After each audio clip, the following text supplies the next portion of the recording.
એક સાધુ હતો. એને ભગવાનને મળવાની ખૂબ ઈચ્છા હતી.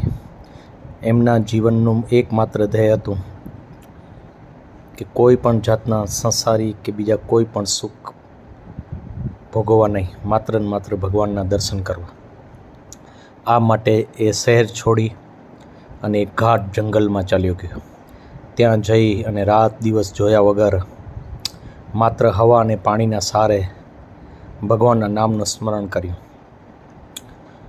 એમણે સતત 12 વર્ષ સુધી ભગવાનનું નામ લીધું. આખરે ભગવાન એમના ઉપર પ્રસન્ન થયા અને એના સામે પ્રગટ થયા. ભગવાનને જોઈને સાધુ તો રાજી થઈ ગયો અને નાચવા લાગ્યો અને અંતે ભગવાનના દર્શન કર્યા. ભગવાને પૂછ્યું કે માંગ શું જોઈએ છે? સાધુએ કહ્યું, હું તો માત્ર આપના દર્શન કરવા જ માંગતો હતો, મારે કોઈ ઈચ્છા નથી.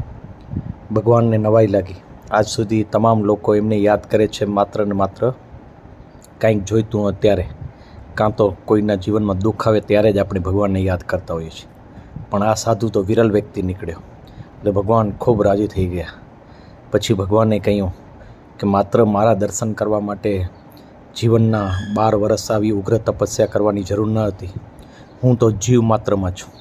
પશુ, પક્ષી, પ્રાણી, વૃક્ષ આ તમામમાં હું છું.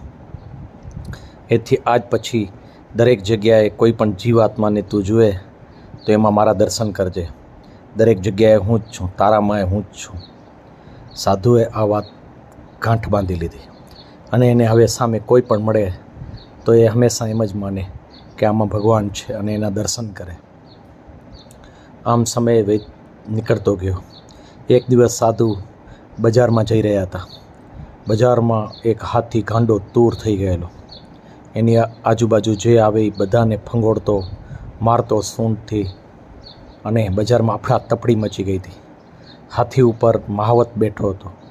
મહાવત રાડો પાડતો હતો, ભાગી જાઓ, હાથી મારા કાબૂમાં નથી, હાથી ગાંડો થઈ ગયો છે. અને લોકો મહાવતની વાતો સાંભળી અને ભાગવા લાગ્યા. પણ સાધુએ વિચાર્યું કે હાથીમાં તો ભગવાન છે અને ભગવાન તો મને ઓળખે છે, હું ભગવાનનો પ્રિય છું, એટલે મને મારશે નહીં. એટલે સાધુ ભાગ્યો નહીં.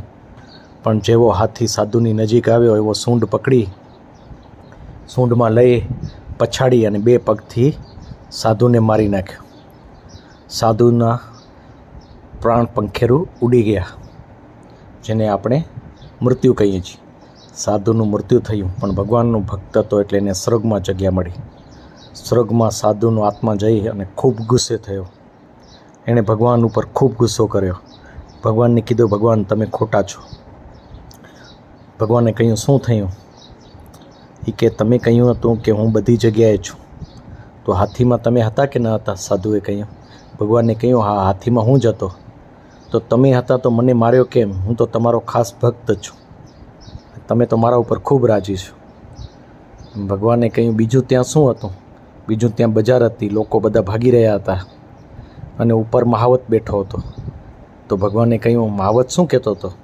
તો મહાવત કહેતો હતો, ભાગી જાઓ, હાથી ગાંડો થઈ ગયો છે. પણ મેં વિચાર્યું કે હાથીમાં તો ભગવાન છે અને તમે મને થોડા મારી નાખવાના છો. તો ભગવાને કહ્યું, તને માત્ર હાથીમાં જ ભગવાન દેખાણો? ઉપર મહાવત બેઠો હતો એમાં પણ હું જ હતો અને હું જ તને કહી રહ્યો હતો કે ભાઈ હટી જા, હાથી ગાંડો થઈ ગયો છે. પણ મહાવતમાં તો તે મને જોયો નહીં. હું મહાવતના સ્વરૂપમાં તારી પાસે આવ્યો હતો અને તને કહેતો હતો. આ સાંભળી અને સાધુનો ગુસ્સો શાંત થયો અને સાધુનો જીવ પરલોક ગયો. એને સ્વર્ગમાં સુખ મળ્યું. ક્યારેક આપણે ભગવાન કોઈને કોઈ સ્વરૂપમાં આવીને આપણને માર્ગદર્શન આપતું હોય છે, પણ આપણે નક્કી કરેલા ચોકટામાં જ એમને જોતા હોઈએ છીએ. અસ્તુ.